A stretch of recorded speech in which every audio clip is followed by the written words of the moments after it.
Hey, welcome back, Mohamed. Thank you for spending your time with us again. You're Everyone, welcome. and thank you, Dalibor and Karen, for joining in, and Mandi Moo from Australia. This is going to be an exciting discussion with these guys tonight because this is part 2 of our, as I said earlier, of our episode with Guide of Egypt, but it goes back to our earlier discussion we had several months ago with Mandi on some of the evidence she found in Australia. Mohamed, being an Egyptian, has also been researching this topic. And so we're going to allow our Guide of Egypt to share with us what he knows and what he has discovered in his research and compare notes and see where it goes from there. So it sounds like an exciting opportunity once again with you. And so why don't we start with what you've got? We've just recapped with the audience some of the things that Mandi found. And you've got an ancient map from a tomb that's, what, over 3,000 years old? Yes, that from what we call it the pre-dynastic Egyptians, Heracleopolis, this is the name of the city, south of Egypt. Mm-hmm. This painting is above a huge wall, about 9 meters wide and about 3 meters tall.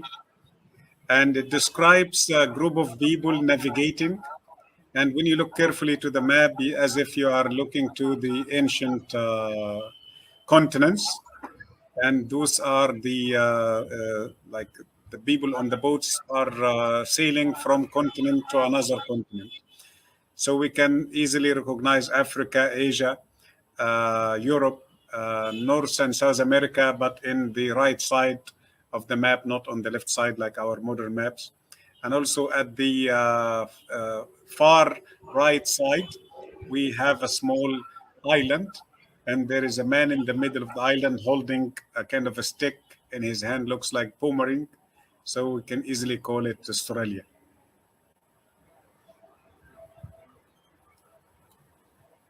You're muted, Teresa. Karen, did you want to do a share screen to show the map that he's talking about? Yeah, sure. I can grab the map. You had it there. I'll look for it if you want. Sure. Yeah, that'd be great.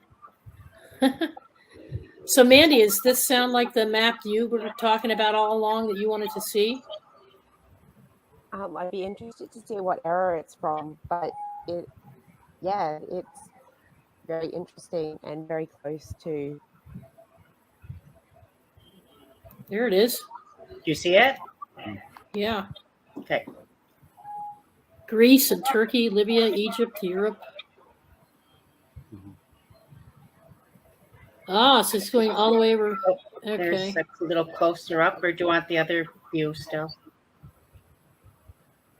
Depends on what Mohamed wants to point out here. Let's see, where is Australia? Oh, yeah, right here.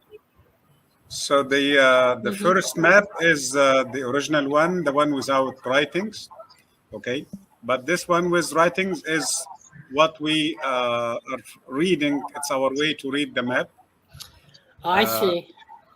Like how we identify North America and South America, you will see horses in that part, very similar to what we call in the Native American. Mm-hmm. Right? Africa and Egypt, you will see that the main boat, the boat was a different color and looks like the Egyptian boats, the one in black color, that will be Egypt. And of course, if we manage to identify Egypt, so we can identify Africa, Libya, Algeria, and north of Africa will be Europe, okay, and like in the slightly to the right side of Europe will be Asia, okay. If we look far east, or if I call it the right side, you will see a small island, okay, and you can see in the middle of the island there is a person with his hand, the right hand upright, and holding like a sword or a stick or a boomerang, okay. So logic will say this is Australia, and this is one of the Aboriginals holding the boomerang stick. Oh, so he's holding a boomerang. This Yes. comes from 3,300 BC. BC, exactly. So what would that era be equivalent to? Is it what Pre-dynastic. pre-dynastic? Yes, before the dynasties. And no way to claim that this is a map for the Nile or for a kind of lake in Egypt. That is a representation for a huge land mass and a huge water level. So they are not talking here about a small place or some Egyptians are navigating from place to another. No, it shows different kinds of humans, the different nationalities or different locations, because you can see in each corner and in each spot, they represent different animals and they represent different types of people, okay? So that is for sure the map of the ancient world at that time. As they understood it, and Australia's right smack dab there. Yes. What I find interesting on this map, if you look at their land masses, that most of them are connected or they're closer together, except for, say, Australia, which is over here. But if you notice that, they represent it not very far apart, in the Mediterranean, but, even North and South America, they have everything closer together.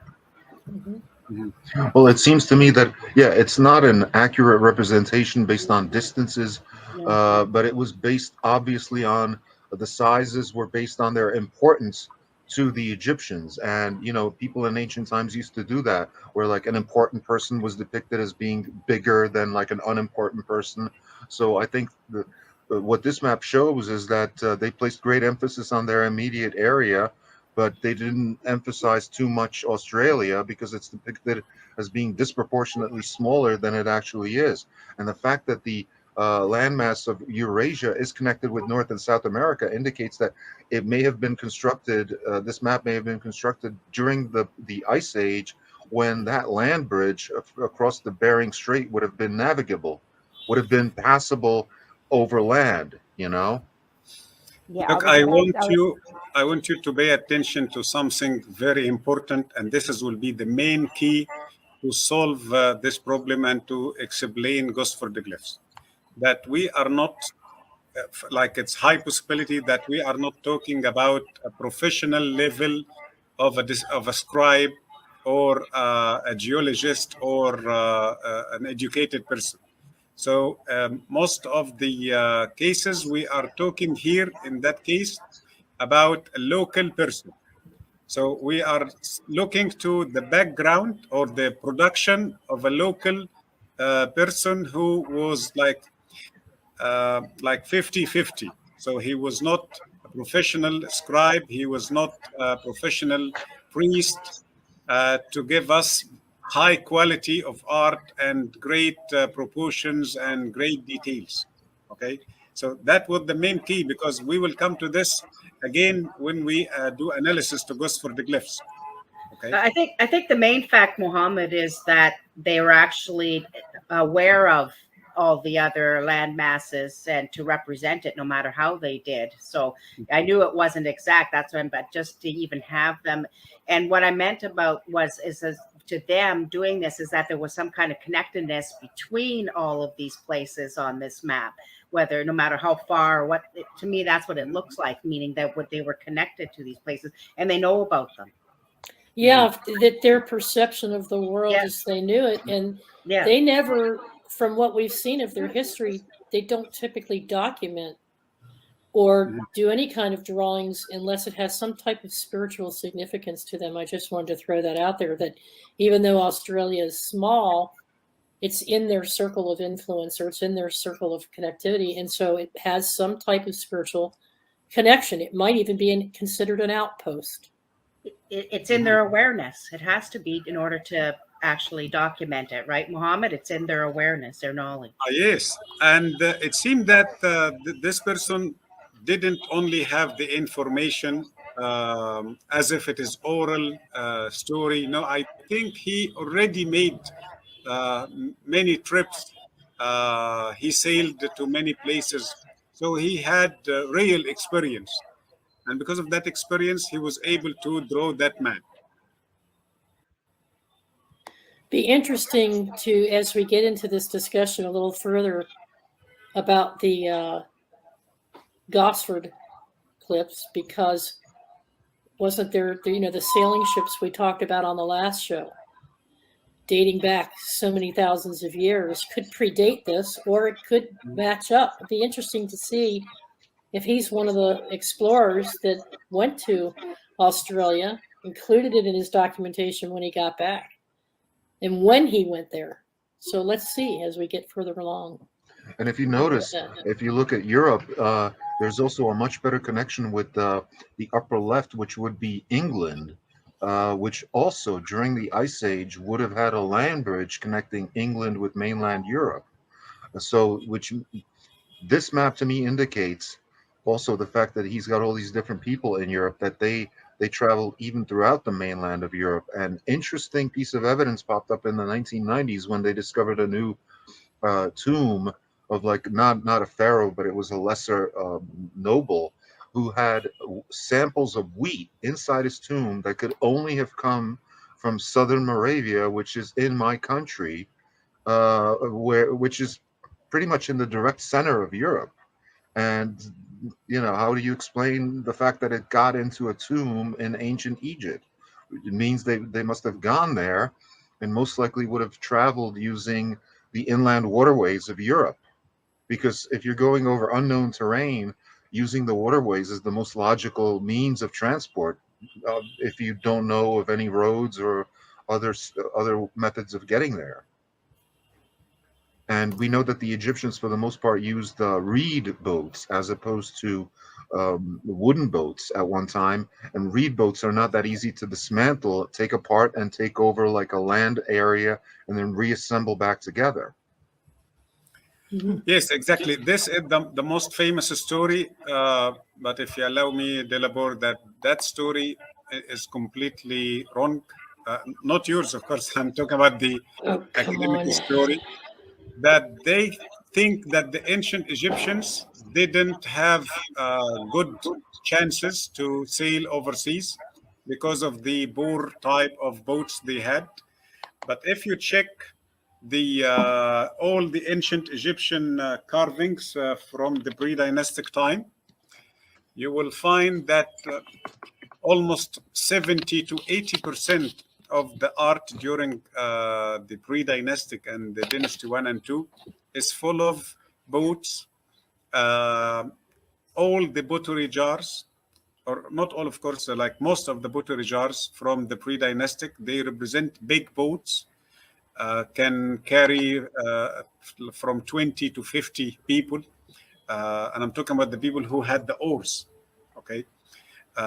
20 in each side, so we talk about total 40 and maybe more. Also, first and second dynasty. And we shall not forget the boat was found in the south part of the Great Pyramid. That boat is almost 46 meters. Was made out from the cedar wood from Lebanon. Okay, 46 meters. If we That's talk huge. about the three boats used by Christopher Columbus to discover America, the biggest one or the longest one was 17 meters. So he crossed the Atlantic Ocean with three boats. The longest one is only 17 meters. In ancient Egypt, we had one 46 meters long. Okay. And I was talking in one of the videos about the capability of the ancient Egyptians to sail overseas. And I mentioned many stories. Bont Land story, Hatshepsut time, and the Egyptian Navy battle during the time of Ramses III. If the Egyptians were not masters in Navy, they will lose the battle with what we call them the sea people during the time of Ramses II, Ramses III, New Kingdom time. So when the early Greeks and the descendants of Viking and so many of the Southern Europeans attacked Egypt, trying to find a new home, new resources, the Egyptian fleet engaged with them and defeated them from the first fight, which means that the Egyptian fleet was trained in a very high level in these kind of battles. Okay, and because of that, they must have been sailing overseas hundreds of times. Also, when we know that we had cedar wood in Egypt from the pre-dynastic time and first and second dynasty, and also all the time of the Egyptian history, but how come the early Egyptians managed to get cedar wood from Lebanon? Not by camels, not by donkeys. It must be by ships. So they must sail from Byblos in Lebanon, and Byblos was mentioned in the early Egyptian writings, to maybe Alexandria port or a kind of a port in Egypt overlooking the Mediterranean. So many evidences show that ancient Egypt must have great navigation system and great ability to sail overseas. I'm curious. I have a quick question. In those times when this was happening, what were the resources that Australia kind of brought to the table? Why would they even have any desire to go there? Is it for the resources, the land? What would that purpose be? That is a very good question. Yes. If you go and check Hatshepsut temple, and that example existed in many places, but I target here the story of Hatshepsut, that she sent the Egyptian fleet to a country called Bont, B-U-N-T. Okay. We or academics assume that Bont is an African country because we have some features for this country. They had giraffes, they had baboons. Okay, so when we see giraffes, baboons, so easily we assume that this is an African country. But in the same time, they have the gum tree. Okay, so the gum tree was shown in a very high level, and the eucalyptus tree. And when we say eucalyptus tree, we immediately think of which country? Hawaii. Oh, Hawaii and Australia. Yeah. Yep. Right. And the gum tree, which was used as a tree for incense. They produced incense from the gum tree, and that is also one of the Australian trees. One day I had an Australian farmer, I think 2017, and when he saw the carving, he immediately said this is the same type he has in his own farm in Australia. Wow. So this, in my opinion, the resources the ancient Egyptians wanted to get, if not more than this, so at least those two types of trees, the gum trees and the eucalyptus trees. And the Egyptians were big fans with different types of oils and different types of incense. They were being used in the Egyptian chemical labs. And mummifications. Exactly. Okay. Well, Interesting. Yeah. Well, I have my own theory as to what they were looking for all the way in Australia, and the fact that from the records that we do have, it was two royal brothers that were sent to Gosford. I think they were looking for love. Like the most precious resource of them all. Why? Because they obviously revered the African features of the native Australian people. Mhm. Because you see that in statues like the Sphinx, which has distinctly sub-Saharan African features, similar features to the ones that the native Australian Aborigines have.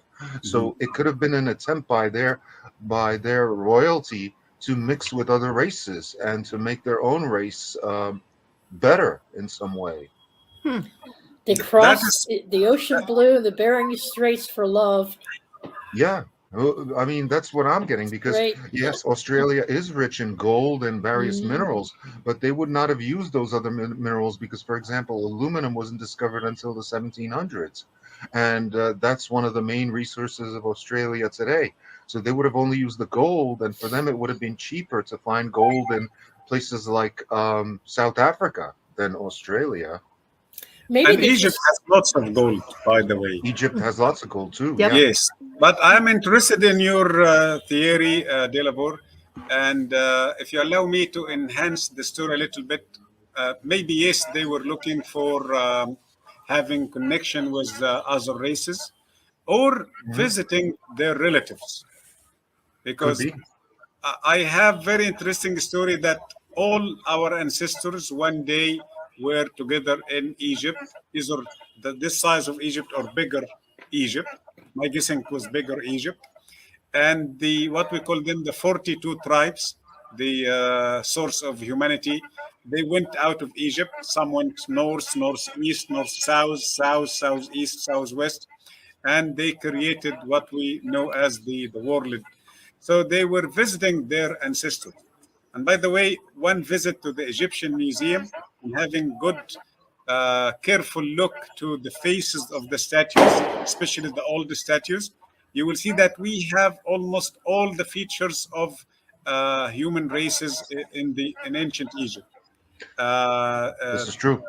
what we call That's it European features, Middle Eastern, Asian features. There was ancient Egyptian, maybe not many, but I can show you some Egyptian queens and rulers, completely Asian faces, Indonesians, Koreans. Okay, we have of course African. South of Egypt is pure African style, starting from Luxor and going south to Aswan. West of Egypt is copy from North Africa. So Egypt is multinational country. So maybe yes, going for some types of resources or going to explore these lands and explore or go to spread love and greetings to their relatives. Yeah, I think you're right because, yeah, that ties in with what I was saying because, like Akhenaten, he kind of looked very Asian, I would say, even though his son, which would have been Tutankhamun, he looked more African. And if you look at that mask of Tutankhamun, he's got distinctly African features. So I think they were trying to emphasize that and maybe get more of that. Right. Yeah. So it took me like 1/3 of that video I made to make sure that people understand that the ancient Egyptians could easily sail overseas, because one of the main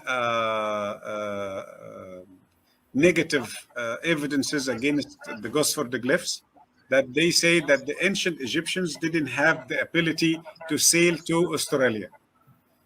Okay, which of course is something I see it like very silly, because that is not true. And the evidence in Hatshepsut temple is very clear that the Egyptian fleet went to Puntland, which we don't know for sure, because some people will try to convince us this is Somalia or Ethiopia.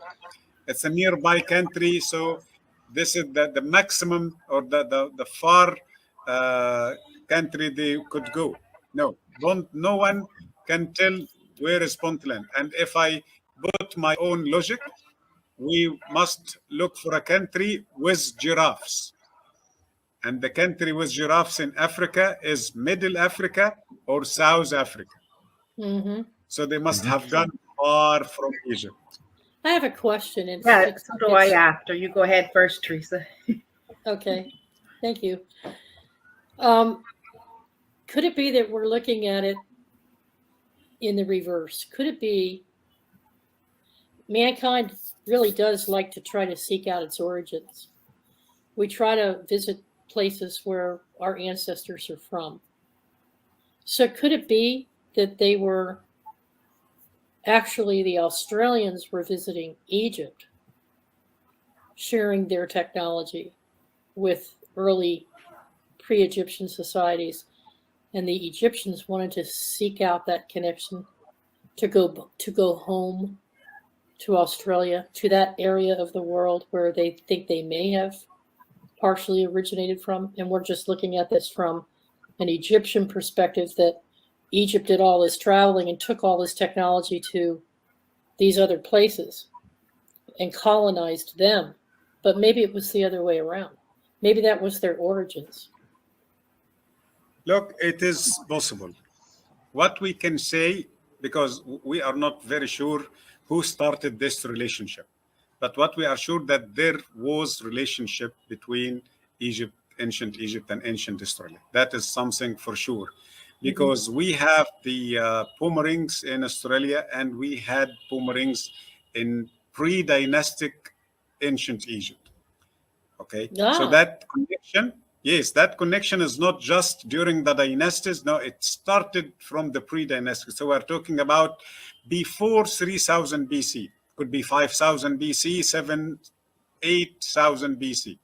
Okay, because that is the only solution to explain how come the pre-dynastics had boomerangs in their tombs. So yes, for sure, there was connection between ancient Egypt and ancient Australia.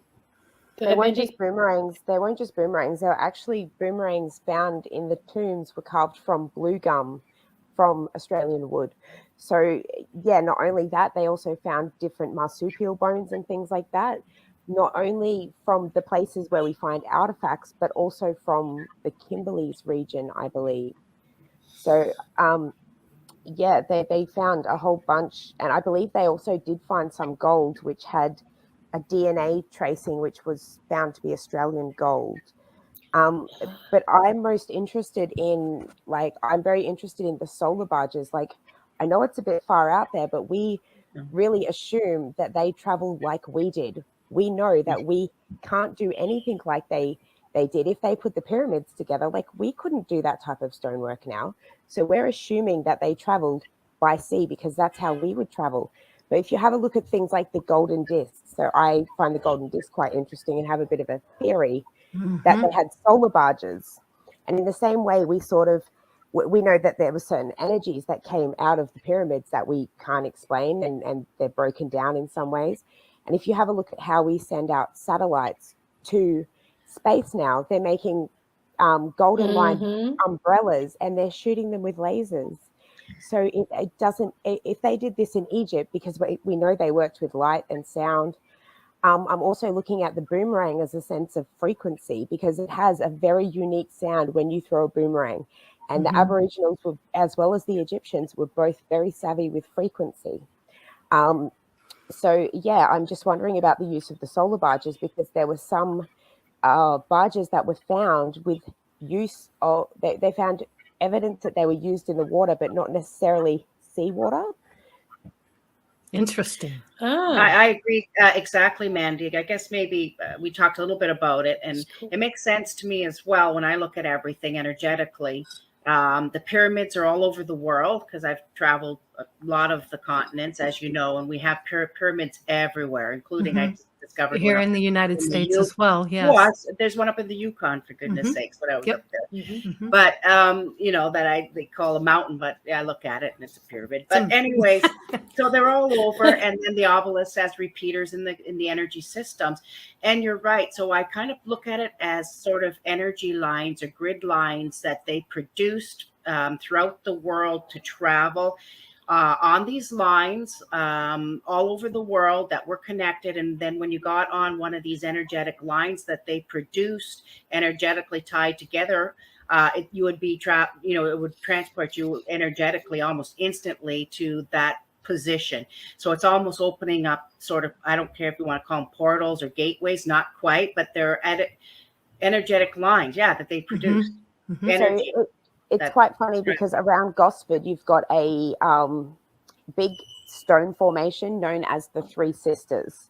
And it's just three big pillars of granite and sandstone that kind of rise, and it's right near Carrigon where you've got the Gosford Glyphs, and it's said to be a direct energy line to Giza.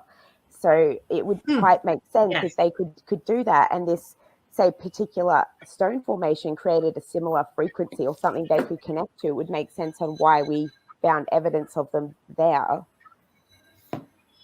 And actually, if you look into some of the research nowadays, they're doing the same thing today with UFOs and energy, and that's what the TikToks. And if you look, and people have tracked it, and they exactly are the exact energy lines that they go from point to point along, our grid somehow. And these videos show sort of that same thing, but nowadays sort of the same. So Mohamed sent us a couple more diagrams of the three brothers from Orion story that Mandi recognized right away when he sent those pics. Do we want to talk about that a little bit? Because that talks about some of their travel as well. Well, I wanted to mention just one more thing, that those solar barges that they discovered buried in the various burial pits around the Great Pyramid, I think that they may have been like symbolic representations based on a previous descriptions of a previous technology that the ancient Egyptians of the pre-dynastic period were not familiar with, that they may have been based on descriptions from like a previous time, like Atlantis, let's call it, or some other technologically advanced civilization. Because when you look at those ships, yes, they can float, but they're not necessarily cargo ships. They wouldn't serve well as cargo ships, and they wouldn't serve well as battleships either, because there's no places to shoot from, and there's also, it's basically like a floating canoe with a hut built on it. So it serves more or less just a ceremonial purpose to meet like the description of what that would have been. In other words, yes, it floats, it has a sail, but it has these strange pointed ends, that don't serve any logical purpose. So I think it may have been like a symbolic representation of something that they couldn't exactly articulate at that time. Well, Mohamed, didn't you mention that Akhenaten had made mentions of the solar barge in our last discussion? I want to explain something also. Like when we talk about ancient technologies, we must not use our imagination, modern imagination, and we shall not apply. And we have great evidence. Thor Heyerdahl, the Norwegian adventurer, crossed the Atlantic Ocean with a small boat called Ra-1. That boat was like two big trees with some kind of palm logs or trees. So like it was common sense, that kind of boat will never, if we can call it a boat, that kind of floating piece of wood cannot cross the ocean. But he did it. So the ancient Egyptian had, and the ancient civilization had their own techniques, which we may don't understand. But I want to explain something very important, that we must first talk about the glyphs, and we make sure that we prove this part first. And then from that part, we move to the connection between ancient Egypt, because this is the gap. If someone will try to debunk in the story, is going to use our stories and our connections. If we talk about energies, about ley lines, about energies, they're going to debunk in this and will avoid talking about the glyphs, which is very clear that it was made by ancient Egyptian hand. So let's go right away and talk about the glyphs. You want to bring those up, Karen? I've got it. Let me share this. Got it. Okay. Oh, yeah. Yeah. Okay. Look, when I first received the photos from Gosford Glyphs, and I had no idea about Gosford, about any writings, I made sure not to read anything about it on the internet, because I didn't want my mind to be affected with what was written, either with or against. Okay. So I can tell you that I did the analysis without having no idea completely what is going on and where are these writings and what it represents or anything about it. So I was like by myself in a dark room with these writings in front of me. So I decided to do a kind of symbol analysis and divide the writings to symbols and then to words and then to sentences. Okay. And because I studied ancient Egyptian language in the university, and by the way, I was very good student in this subject. I studied this for 4 years, and every year I had A plus. My final result was A plus always. So I can tell you I was very good student in ancient Egyptian language. So I decided to read each symbol individually and try to find out that these symbols in Gosford are matching the ancient Egyptian symbols or no. So you will find that I put on the left side the symbol according to the Egyptian concept, and on the right side the Gosford Glyph symbol. That title or that code D21, that is the code we understand as hieroglyphic students. That is the code given to this symbol. So I can send the code to one of my colleagues. He will understand immediately that this is R. That letter, we call it R. Okay. So that is a code was designed to make us sure that we are talking about this symbol, not as a similar symbol. Because there are some symbols are similar, like goose and duck. Maybe we'll get confused. So we have 27, 28. So 27 will be goose, 28 will be duck. So if we see the symbols, you will find that they are making great match. And by scrolling down the symbols, you will find that they are exactly the same. Maybe not the same quality, but still the same main shape of the symbol. Okay. Yeah. So yes, we can change the symbol so we can. This one is very interesting symbol. This symbol is 2 hands or 2 arms holding an oar with this shape like a hat. This is the shoulder, the shoulder and the muscle of the shoulder. So this is the representation of sailing or oaring or sailor. Okay, and by the way, one symbol can give multiple meanings according to the main meaning of the sentence. Okay. Why we have 2 pictures on one in each side? Okay, which one is correct? Both are correct. So F1 is correct and F1A is also correct, because the ancient Egyptian language lasted for 3,000 years. So it must be developed and some kind of changes happened. That's why it is accepted in the academic level of the ancient Egyptian language teachers and students that some of the symbols change it completely or slightly during the 3,000 years. Okay, that's important. So it's important because a lot of the counter information coming from mainstream archaeologists is that these are fake and phony because they're not precisely the same as. That's not. There's a transition over time. We must clarify something very, very important. When we say Egyptologist, we all expect that the Egyptologist is aware with everything connected with ancient Egypt. That is not true. Right. When we say Egyptologist, he will be an expert of certain part or certain era or certain subject about ancient Egypt.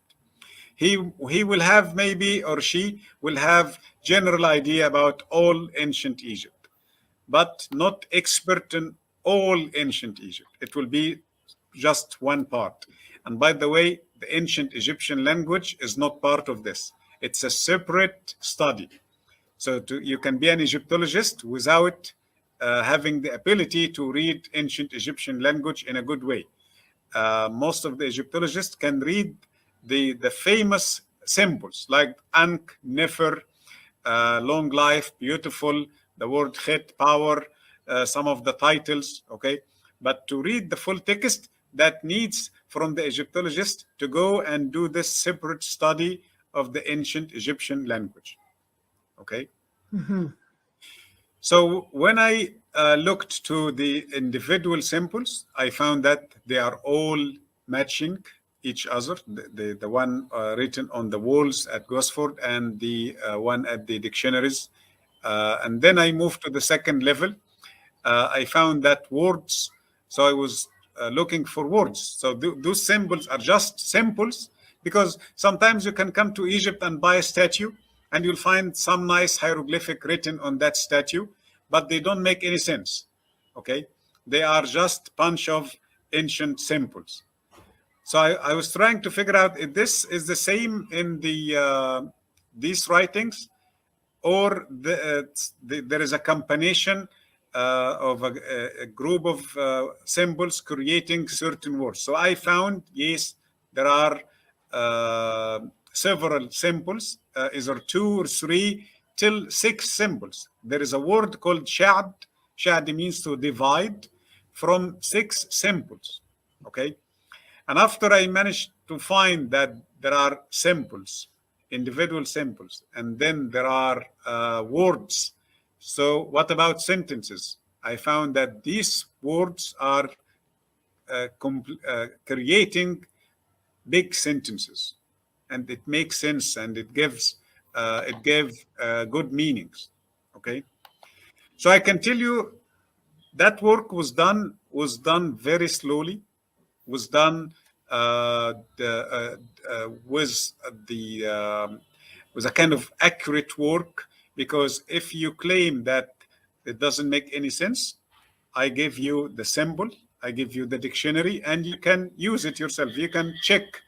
That's why I made sure to put the code and to give full details of what I'm talking about, okay? So it will be easy to figure out, even for common people, this is right or wrong. Here is the symbol, here is the code, here is the dictionary. You can open it, you will find the meaning, and you will figure out easily if I am saying right or wrong, okay? Excellent. Wow. And you can see, if you look to the pictures, you will see that they are identical symbols. Yes. The only difference is the style only, or the quality. Because the one on the left side, that was done by, and I must make sure you understand this, by a professional scribe. The one on the right side, the one in Gosford, was done by non-professional scribe. And we will come to this soon, that who wrote these writings, okay? They're explaining the concepts, so you're getting the conceptual ideas that they're trying to get across, but in a way that is their own, but similar. Fascinating. Well, they're what you would call the common man's version of, yeah. So if we come to the big sentences, Karin, can you come to the big sentences?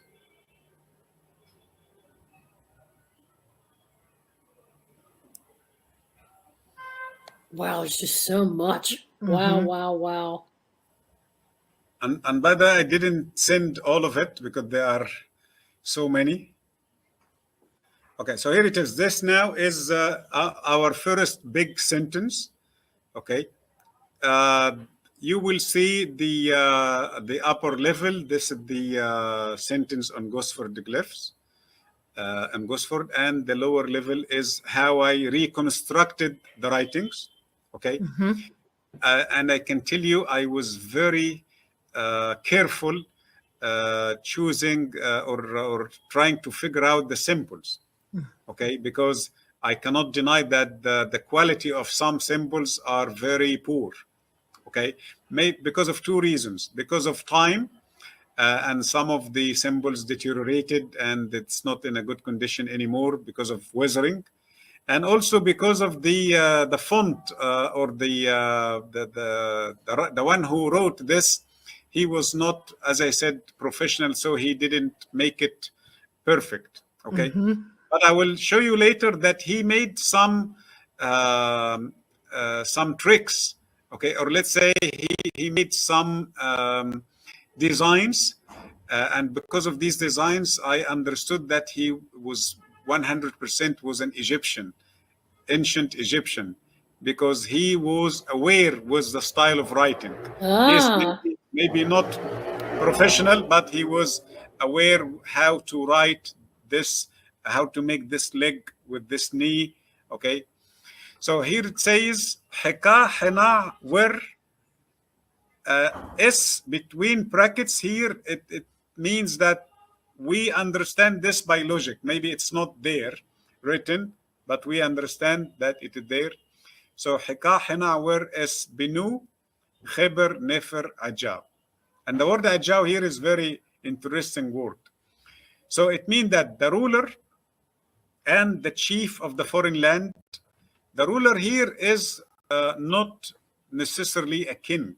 Do we understand that the word hika can be the word shepherd, can be the word ruler, the lord of the expedition, the main power of that group. So that the title for the Egyptian leader of the fleet, the ruler and the chief of the foreign land, Binu.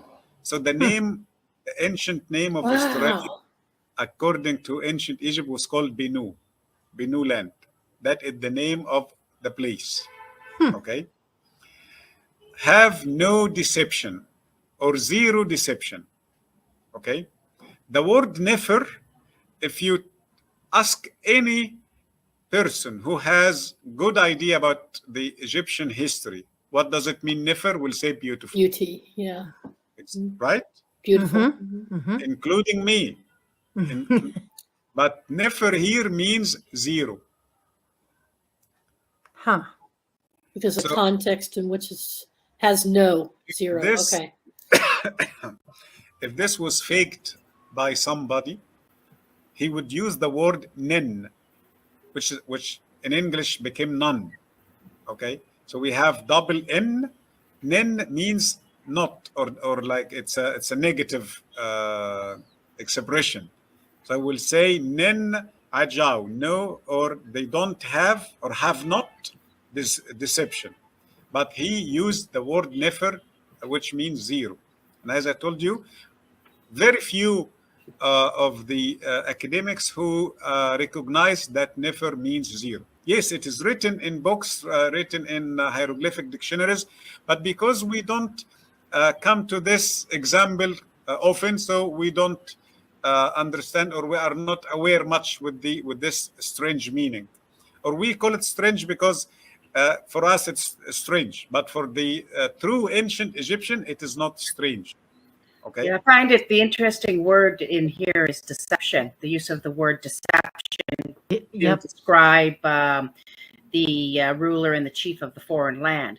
So they have no deception. So in other words, they have great honor and character and can be trusted. Legitimacy. Exactly. So well, their motives. It goes to their motives. They're saying, yeah, we as the fleet commander coming here to visit here, we have no ulterior motives. There's no deception. And yes, also no deception here mean that every team is doing what he committed to do. The Egyptian commander bringing maybe goods, bringing some stuff, it is quite good quality, and the chief is doing the same, and they don't deceive each other, they don't play games. So they're trying to say that they had perfect or very good quality of relationship. Okay. Wow. And this will lead us to understand that this journey or this expedition wasn't the first time. Okay. So it seemed that it happened hundreds of times to reach this high level of relationship. Oh, really? Makes sense to me. Wow. That makes a lot of sense. And, Why and would- actually, you Yeah. will find later that this journey was the last. Okay, Mhm. but it wasn't. You It wasn't have the to have, first. sorry, Mohammed, you have to have many encounters to gain trust, right? Ah, yes. And respect and trust. And so, what they say here would be, like you say, many trips and encounters to develop that relationship. So, oh my goodness. Okay. Exactly. Okay. Well, that would Next. explain the difference in the dates on some of the ships that are on the wall that Mandy showed the last time, or tried to show additional ones. They were dated at different times, which would suggest different periods, different visits. Mhm. That just backs that up. Okay. Now we come to the interesting part, the action and drama part. What happened to the Egyptian fleet? Okay. So it says that storm and north wind blew up. Okay. Captains turned it around to the south. So those are the individual words: return, rainstorm, north wind, turn around, captains, south. Okay. So if we read it this way and we insist to put it in a grammatical system as we learn it from our studies, then it will make no sense. Okay. But if we use simple logic and we try to put it in a good phrase to give us a meaning, we will read it this way: when the storm and the north wind blew up again, captains turned around to the south. So to the south here, that is also very interesting direction. So it tells us that they were sailing north. So from Australia going north to Egypt. Not, of course, perfect north, not northwest, but to the direction of north. So when they faced troubles to that direction, they had to turn around to the south direction. Mhm. Okay. Yep. Now, and this, the word shinit, that like a ruler with 4 lines, this is rainy sky. And those 4 lines, it means that it is too much rain. The sky was raining in a very strong way. So it was like a tsunami. That wasn't some kind of bad weather. No, it was hurricane. It was tsunami. It was something the Egyptian fleet couldn't handle and keep going. Okay. Okay. As if when I explain this to you, as if you are truly watching a Hollywood movie. Okay. It took me a while to figure out the second symbol. The first symbol, star, it was easy to recognize. The second symbol, it took me a while to recognize until I found it is an upside down boat. Okay. Mhm. So the first symbol, brace, okay, with disasters. And if we talk about religious civilization or connected with the divines or natural powers, so they must look and ask for help from the stars or from the sky, as we say. Okay, so that's why they put the word star. And the interesting thing that they give us an upside down ship with a measurement. So that symbol looks like a flag or a fork. It's a measurement. So I read it that way, that the ship turned it upside down, half cubit. Okay. So I think some kind of very strong wave and made the ship go higher. Okay. And it turned it upside. That level was like half cubit. So the man was trying to tell us that the bottom of the ship was already above the water, half cubit. And then turn it around and fall upside down and broken. That the word shad means broken or divided or like smashed. It became many parts. Okay, the word shad. And that's why you can see that long line with many scratches. That is like the backbone of the human being, as if the backbone of the ship was dismantled and the ship became several parts. Okay, so that is what I was saying. This is as a kind of a movie. You are watching a movie by just reading this part. You're getting the story. Hmm. Yes. Now, Mandy Okay. has heard this story before, right, Mandy? And did you get it from previous translations that you had read, the different people that tried to translate these glyphs, or did you hear that story from a different source? It's a Or on mute. dreaming story. It's a dreaming story of the Aboriginals? Yes. Hmm. So that this is something. documents their story. No kidding.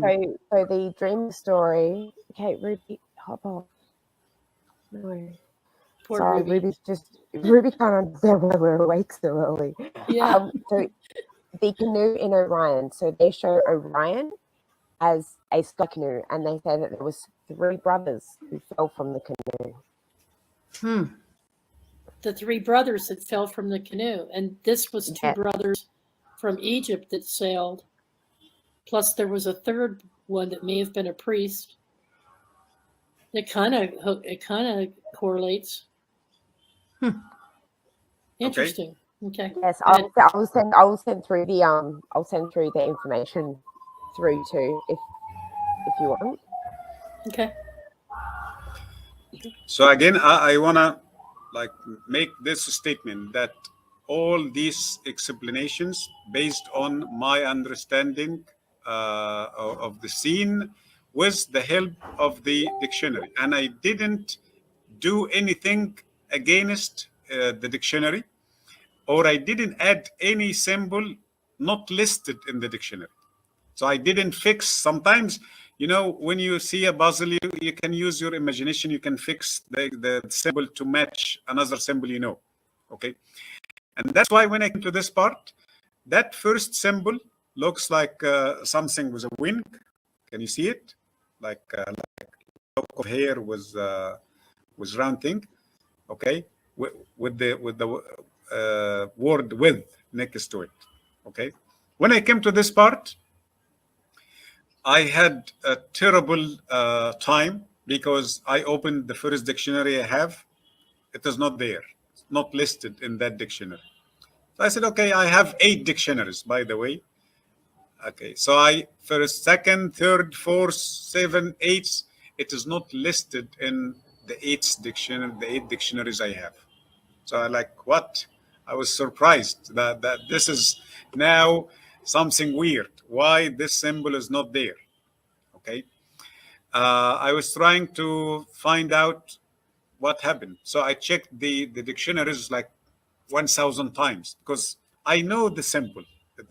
In my mind, I understand that this symbol is an ancient Egyptian symbol. But how I convince you if that symbol is not listed in the dictionaries? And it's not just 1 or 2, there are 8 dictionaries. Okay. So as if my work was collapsing in front of my eyes. Okay. So I was like, what's happening? Come on. So it took me like 2 days. I had nightmare. So I stopped working and I didn't do anything. I was in a bad mood for 2 days. And yes, because that was very... Been there, done that. Yeah, you know it. You just can't seem to find it. and I was like, as we say in Egypt, like train going to the destination, and then something stopped me. Mm-hmm. Okay. I am a member of almost all the groups of hieroglyphic on Facebook. Okay. I know most of the academics and the students, and I have great, by the way, I don't consider myself as one of the great readers of hieroglyphic. There are great people here in Egypt that unfortunately they are outside the spot of light, but most of them are my friends. So I send them the symbol, telling them, hi guys, do you recognize this symbol? So I was like hoping that someone will tell me, maybe yes, we know this one. After 2 seconds, like 100 response telling me, yes, we know it. This is the symbol Hina, but developed in the late Egyptian writings. These wouldn't be your drinking buddies, would it? Like the chief and the sailor drink beer forever? something like this. So what happened that I recognized that I keep saying this is the language of 3,000 years. So you cannot study all the developments of this language. So I studied what we call it Old Ancient Egyptian and Middle Ancient Egyptian. I didn't study Late Ancient Egyptian because it's too much for one person to study all of these. Okay, so who studied Late Ancient Egyptians in 1 second recognized the symbol. So this is a symbol I know, but in a different format because it is Old Kingdom or Old Egyptian and Middle Egyptian. Okay, different format. I don't recognize this format. So I became so happy, and I have now a new evidence that these writings are authentic, because who can fake these writings must be a professor in the ancient Egyptian language. No one except a professor in a high level will do this because of many reasons. That's simple. Because that text, it doesn't match any other known text in ancient Egypt. Because if I will fake something now, and that happened many times, some of my friends who carve statues, they call me and they want to write something above the statue. I immediately remember one of the famous texts on some statues and give it to them. I never come up with something new. I always copy from as ancient examples. But to create a new text, that is almost impossible. Okay, so that text doesn't match any ancient Egyptian text we know. Okay, and this symbol. So because of this symbol, I became very confident that these writings are authentic, and also because of this symbol, I managed to date the writings. So if anyone will say these writings 3000 BC, no. 2000 BC, no. 1000 BC, no. 700 BC, okay, maybe. 500 BC for sure. So these writings now, because of that symbol, was developed at that time, 700, 500 BC. Wow. Okay. Second thing, for the first time, go back to that picture again. For the first time, I can tell you names now. So not only date, but also who wrote these writings. Okay. Oh, really? Yes. So we have the word Nisu and the word Sarah. Okay. Go to the second picture. Yes, okay. So it says Jed Midu. Jed Midu is a famous Egyptian formula. It means what is coming after this was said by. So this text or this speech was spoken by. But here it means was written by. Written by whom? By Nej Sobit. That is the name of that person. Nej Sobit. Not only his name, but his position also, his job. He was a sailor.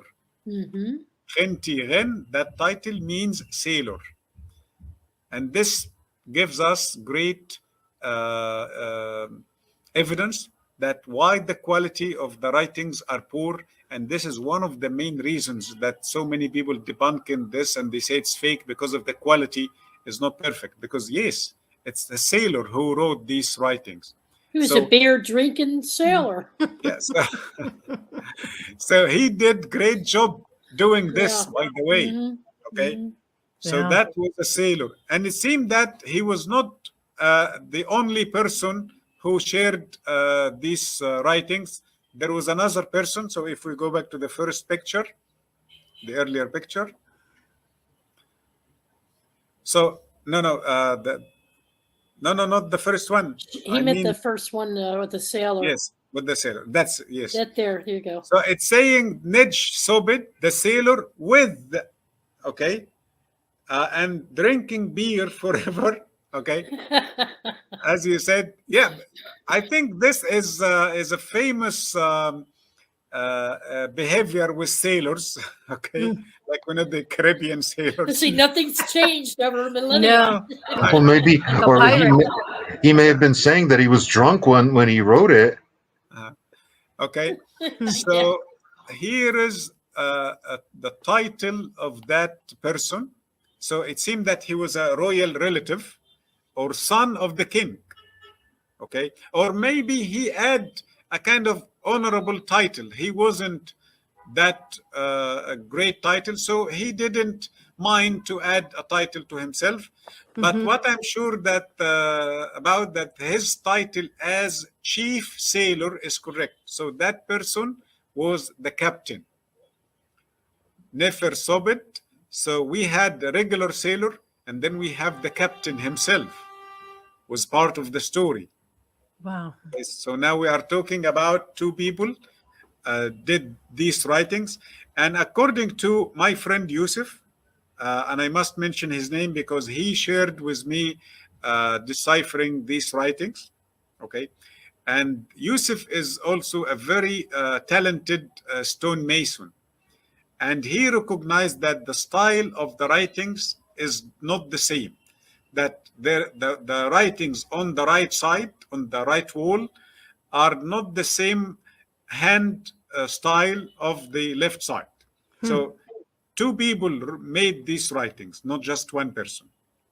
Okay, so Yusuf recognized that the font or the style of writing was done by two people. Okay.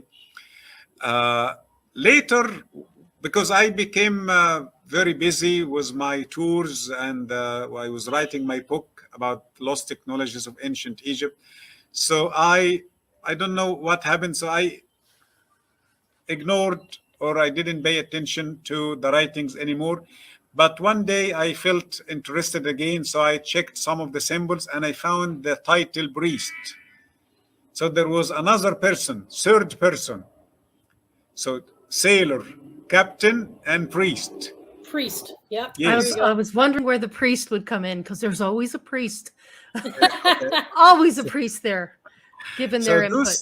Those are the three people I managed to find in that story. But there is still most of the second part is not deciphered yet. So I can tell you I managed to decipher 50% of the story. Wow. But the other 50% of the story still hidden. Mm. But very soon I'm gonna like in summertime, okay, when I have vacation, I will start deciphering the second part of the Gosford Glyphs. How exciting. I Wow. want to hear the story. Wow. Mandy, Now that would Mandy be has fascinating. access to it. What did you Yes. want to, Mandy, you had something you wanted to share too that you sent to Karen? No? I know it was just what I found. I'll have to, as I said, I'll have to actually send you the proper PDF on it. But there's certain stories that very much match up, just because Egypt's our connection to Orion, and there was brothers in the sky canoe from Orion, and the sky canoe fell. So I find it quite interesting. But I will definitely have to go and make sure, like, where those stories are from and who the people are, and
fault was the connection, Yeah. and also how or what was the type of the relationship and what kind of yes of knowledge they Yeah. shared. Okay. And I think what we don't find in the Gosford Glyphs also speaks volumes. Like if this had been a business expedition or a trading ship, you would have had references to like the lost cargo. But I'm saying that they were their mission was genetic exchange, so that they could intermarry with the Australians and make their own race more resilient. That's why you don't see any references to the lost cargo. I agree with you, Delabor, because to have someone with royal connection, Yes, that is that is not like that's common. not regular business. No, that's special. Exactly. Yeah. Priest, and royal relative. Yeah, that is It's a too higher much. power. Exactly. And Mohammed, I think back in the ancient text, if you go back when, in Sumerian texts and even back, they always talk about genetics, right? And where they're playing with genetics or they're creating a new subhuman or you're doing that. And so it would make sense. Like that when Dalabar mentioned that about going for love, right away I thought about all these, information and texts that we have about playing with genetics, and that's what they mean. They went around and they went to different countries to interconnect and intermarry and interchange in the genetic pool. It makes And sense. even that Yeah, it makes symbol, sense. even Yeah. that hieroglyph that looks like a DNA spiral, that maybe that's a long lost remnant of their knowledge of what the DNA helix looks like. Right. And you know what? Could be. If one of the princesses, okay, daughter of the queen, and listen carefully to this, she is part from the female royal bloodline. If she married in Australia, then whole Australia will be part of that royal bloodline Right. Yes. because That's of the right. mother. Yeah. That's right. Yeah. So as if they are legitimate people, okay, and they have the power or they have the right to be part of the throne of Egypt. Mhm. Okay, Interesting. Mhm. Yeah. Assimilating Mhm. Australia. Yeah. Mhm. Hmm. Wow. Mohammed, what is the YouTube channel that your other video is on that you'd made in England? Uh, um, the channel is called Secrets of Ancient Egypt. Okay. Okay. Um, and my YouTube channel itself, but unfortunately I'm quite lazy. It is called the Guide of Egypt or Guide of Egypt channel in YouTube. Okay. Okay. So yeah, but the video is not released yet. It will be next week because Next they are week. the video because I made 10 episodes about different things of ancient Egypt. Well, by the time we air this episode, we have your other one that you did about Nefertiti and Akhenaten, which will be airing at the end of April. By the time folks see this, we'll be going into May, so your other video will be out as a reference. Yeah, good. To So I will follow up. send you the name of the channel Okay, thank you. so you And can we can put put on the that in the screen. description. Yeah. And the Yes. screen as well. Yeah. And Wonderful. I'll be putting a big spread about the whole thing and research and information. I usually put it up on the website for everybody and material and pictures. And so Awesome. I'll be adding that to your whole section on the website. In fact, you did add a section already. Yes, I did. Yeah, that was just the start. She has a splash page for you already on our Queen of Courts Network Very good. website. So I'll send Awesome. you the link, Mohammed, so you can take. It's just introducing you, and Sure. and we'll grow it. It'll change as Karen Un- updates it. Yeah. Another thing I would like to point out that at that time Egypt was a very advanced civilization, and as advanced civilizations are wont to do, they had a quest for the most exotic things. They had in their almost in their DNA like a quest for exploration. Or what's Expansion. the expansion and what's the farthest we can go? What's the Right. most exotic destination we can go to? Because I'll tell you one thing, I've been to Egypt, and from Prague, it's only 3 hours. It's only 3 hours, which means True. that for the ancient Egyptians, they knew about all of these people here. It was not exotic for them. But if I go to Australia, that takes 29 hours. So Wow. that's quite a voyage from Prague. So that's quite a voyage, and it would have been equally as distant for the ancient Egyptians to have made that voyage. Yeah. Mhm. Wow. Wow, this is fantastic. That's Well, we've spent about Exactly. an hour and a half at this. It was great from you. It was great from you, Delabor, to talk about the The love genetics. or the yeah. genetic mix. Mhm. Okay, because I didn't think of that before. Yeah. I was thinking only as trade. Okay, as a group of scientists, we're going to bring some certain Yeah. material. Yeah, I was using intuition more. Well, but when you think about it, as far as humans, period, and anything, that's the number one thing we're always looking for. So. And it's Makes sense. intuition. True. It's intuition, but it's intuition. Everything else comes second. It's true. But it's also based on reality, because I'll tell you one thing. My own brother, he married an Egyptian woman, and she was from Heliopolis in Cairo, and he was married to her for 15 years until they both died on the same day. So Wow. Yeah, So I have Wow. I have a blood connection to Egypt. Very good. that's awesome. Did you realize something, that Hatshepsut sent the fleet to a country called Bunt, B-U-N-T, Mhm. and the name of that land written in Gosford Glyphs is Benu, which is close, or it's Egypt, almost similar. Yeah. Wow. Benu land and Bunt land. So my guessing that Hatshepsut sent the Egyptian fleet to two countries, South Africa and Australia. So maybe it was mainly to Australia, but they stopped at South Africa on the way as a station, middle station. That's why we can see giraffes Cool. described in the story. And by the way, they described so many types of fish from the Indian Ocean. Okay, they described even the sword shark. How do you call it? The sword fish? Swordfish. Swordfish. Yep. They described the stingray fish, the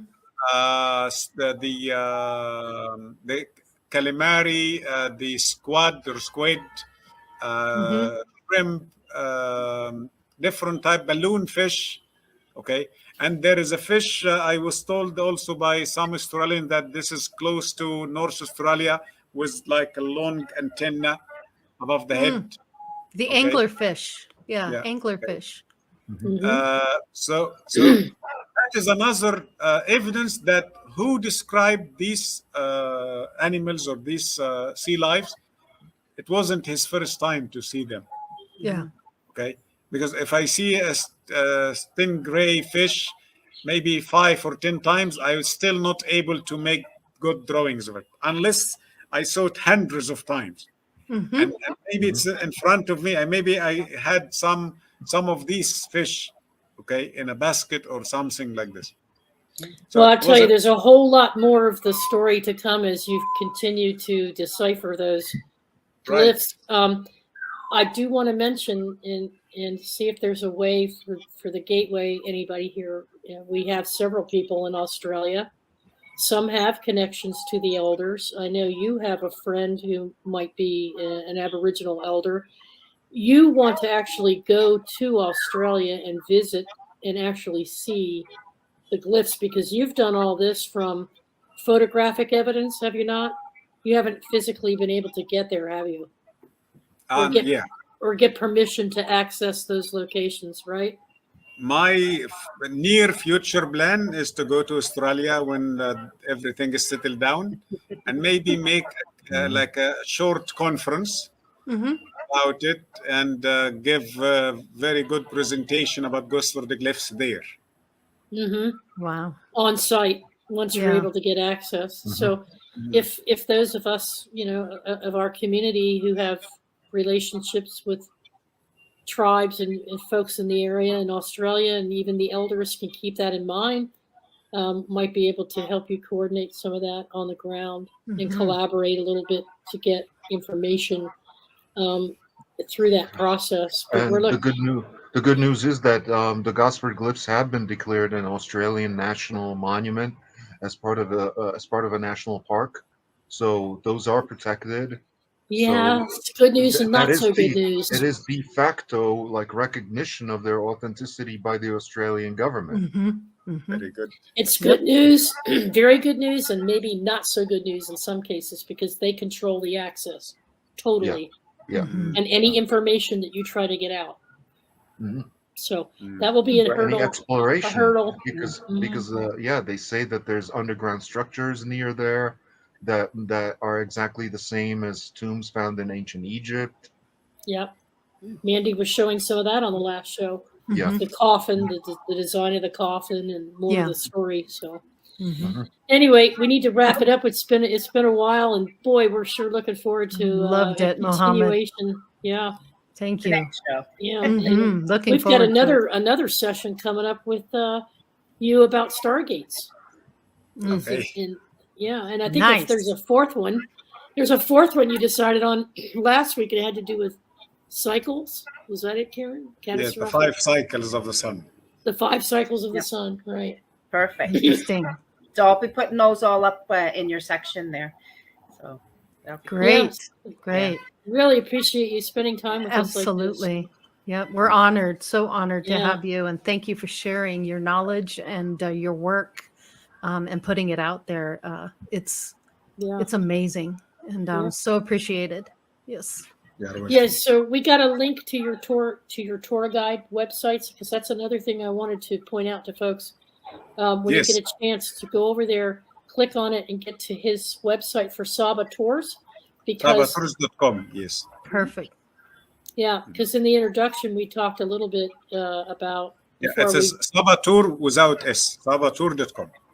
Yeah, and that means Okay. Stargate, Sabba. Yeah. Sabba Tours.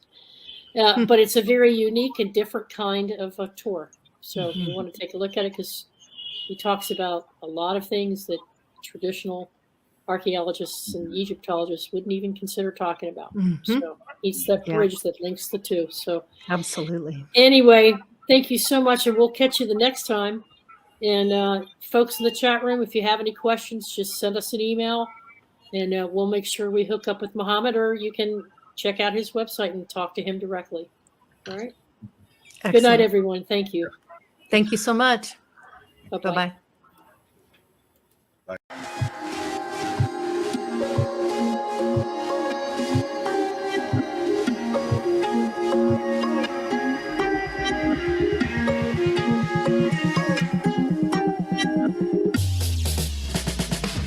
Oh.